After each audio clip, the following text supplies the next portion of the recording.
you're going to be served up these curveballs. But how well you do at the game of life depends on what? How we navigate those things. Yeah, using what? Moods, choices, beliefs. Yeah, thoughts.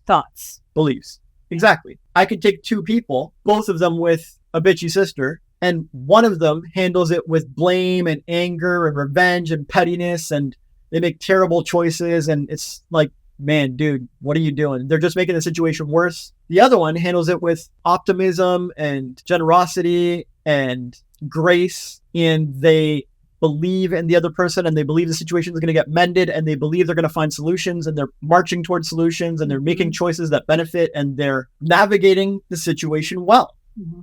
Which one of them is going to thrive in life? Which one of them is more likely to repair this thing with the brother? Which one is more likely to succeed despite that?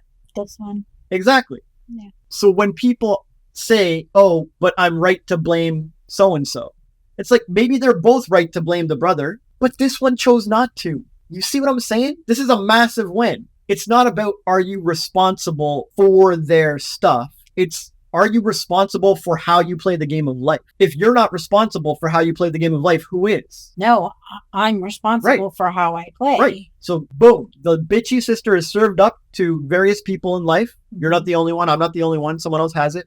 And that curveball gets served up. And no one is responsible for the bitchy sister. No one is responsible for the curveball. The curveball is the curveball. That's life. That's their thing. That's someone else's thing. Whatever. Mm-hmm. They're responsible. Fine.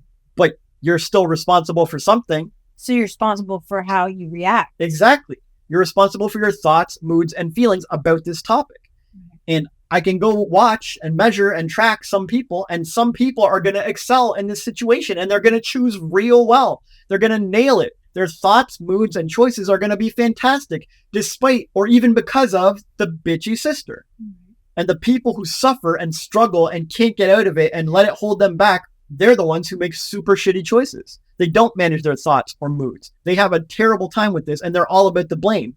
And so the personal responsibility is in how you play the game of life. Your personal responsibility is how you use your thoughts, moods, and choices. And I can very easily point to people who have misused these severely. And I can also point to people who have hit it out of the park with these things. Yeah. Same. So the real question is, which one do you want to be? Because everyone has thoughts, moods, and choices, and everyone can practice improving them.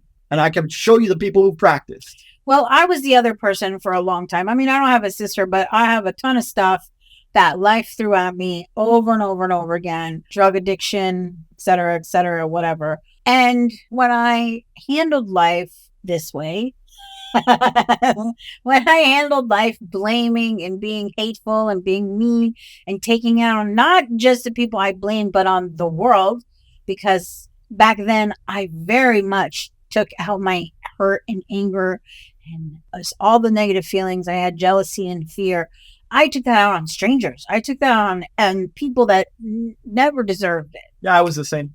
And it was a miserable time for me. I was so unhappy, and it just made all the things, the depression, the anxiety, my relationship with food, like my weight, my addiction, it made everything worse. And of course, the worse it got, the more I blamed everyone else.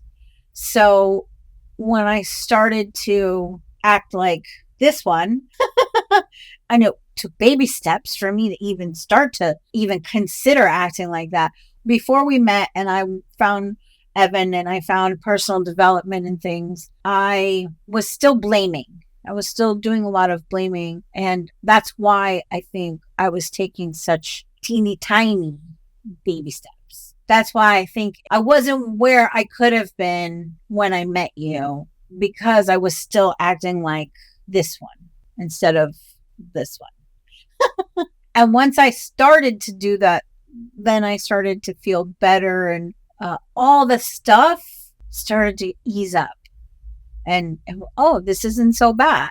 So yeah, this makes total sense. So my thoughts, moods, and choices, those are the things that I worked on to be better. Yeah, and you have personal responsibility for them. They're your power. You're in control of them. Just like raising your arm or taking a breath. Who's responsible for you raising your arm or taking a breath? Me. Because you control it. Yes. Who else controls it? No one. Right. You control it. Who else controls your thoughts, moods, and choices? Me. Right. So who is responsible for them? Me. Yeah. Only So me. life is going to serve you up curveballs in the form of other people's stuff. It will always happen. Yes. I don't care if you're Beyonce or Elon Musk or Kanye West or Obama or Mother Teresa or Buddha or whoever. Other people's stuff is getting served up to you, curveball style. And the game of life is how well you use your personal power, your control, your personal responsibility for the things you're responsible for. Navigating life, your thoughts, moods, and choices. And most people don't want to try this, but it's like the Pepsi taste test, the blind taste test or whatever. I defy you. The Pepsi challenge, what is it called? Yeah. If you try it, you'll be blown away. If you try dropping blame, really sincerely dropping blame and replacing it with grace.